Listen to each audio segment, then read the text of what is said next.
I'm Kendall. And I'm Kelly. We're here today at the Mequonnequa Community Library MetaSpace. Today we'll be showing you our LEGO challenge, Building Vertically. We're going to show you how you can do it at home and some examples of what we did. Let's go! So today for your materials that we will be using, we have all different colors of Legos. We also have some base plates to use.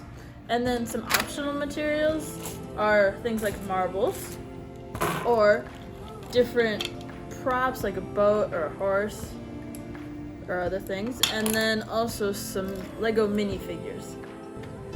So to start your build, what you want to do is build a stand for your plate.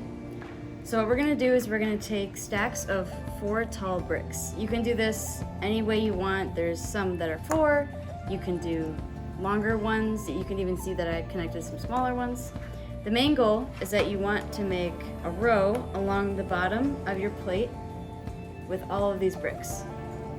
So once you have stacks of 4 tall, if you put them together, you will get a row like this. And what you want to do is just place it on the table. So that way you can build outward and stand it up when you're done so it's not flat.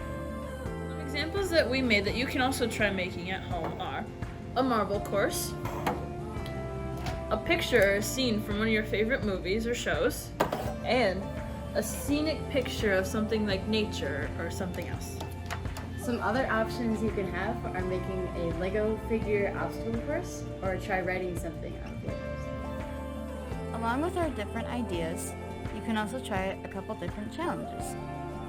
One of them is how thick can you make your build? Another one is how colorful can you make your build?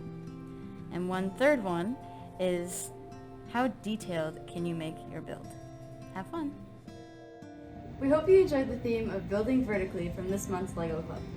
Thank you for building along with us today, and join us again next month.